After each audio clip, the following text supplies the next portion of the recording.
విజయవాడలో వరద తగ్గిన ప్రాంతాల్లో జరుగుతున్న పారిశుద్ధ్య పనులను మంత్రులు పొంగూరు నారాయణ, సవిత పరిశీలించారు. 54వ డివిజన్లో చెత్త తొలగింపు, ఫైర్ ఇంజిన్లతో క్లీనింగ్ చేస్తున్న ప్రాంతాలను పరిశీలించారు. వరద బాధితులకు ఇళ్లకు వెళ్లి వారి సమస్యలను అడిగి తెలుసుకున్నారు. విజయవాడలో గతంలో ఎప్పుడూ లేనంత వరదతో ప్రజలు తీవ్ర ఇబ్బందులు పడ్డారన్నారు. వరద ప్రాంతాల్లో మొదటి రోజు ప్రజలను రక్షించేందుకు వెళ్లిన బోట్లు, ట్రాక్టర్లు కూడా బోల్తా పడ్డాయన్నారు.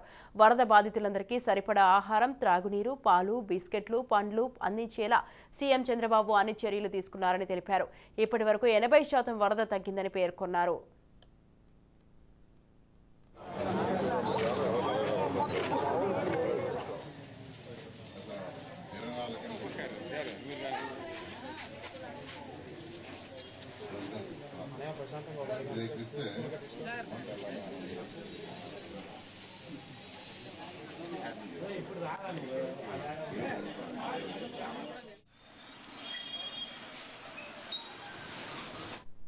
ఇక వరద బాధితులకు రేపటి నుంచి నిత్యావసర సరుకులు పంపిణీ చేయాలని సీఎం చంద్రబాబు ఆదేశించారని మంత్రి నారాయణ తెలిపారు. పారిశుద్ధ్యం పనులు శరవేగంగా జరుగుతున్నాయని వెల్లడించారు. మొత్తం 10,000 మంది పారిశుద్ధ్య కార్మికులు చెత్త తొలగింపు, బ్లీచింగ్ చల్లే పనుల్లో నిమగ్నమై ఉన్నారని వెల్లడించారు. అత్యాధునిక యంత్రాలు ఉపయోగించి చెత్తను త్వరితగతిన తొలగించేలా ఏర్పాట్లు చేశామని తెలిపారు. నిన్న ఒక్కరోజే బాధితులకు 26 లక్షల వాటర్ బాటిల్స్, 10 లక్షల బిస్కెట్ ప్యాకెట్లు, 8 లక్షల పాల ప్యాకెట్లు సరఫరా చేశామని మంత్రి పొంగూరు నారాయణ వెల్లడించారు.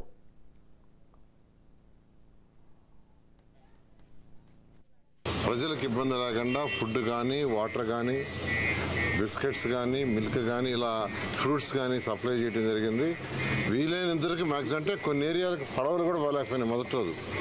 మొదటి రోజు అజిత్ సింగ్ నగర్లో పోయిన బోల్తా పడిపోయినాయి. ఆ ఫోర్స్ ఆఫ్ వాటర్కి ఒక ట్రాక్టరే బోల్తా పడింది. ట్రాక్టర్లో నేనే స్వయంగా మెటీరియల్ వేసి పంపిస్తే నా కళ్ళ ముందే అది బోల్తా పడిపోయింది.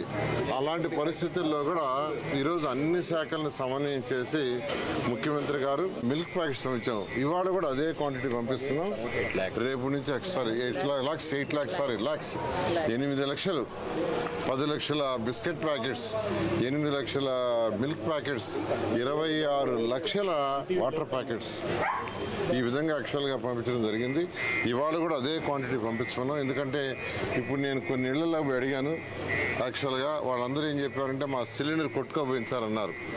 సో వంట వండుకోవాలన్నా అది కూడా ఇబ్బంది అవుతుంది.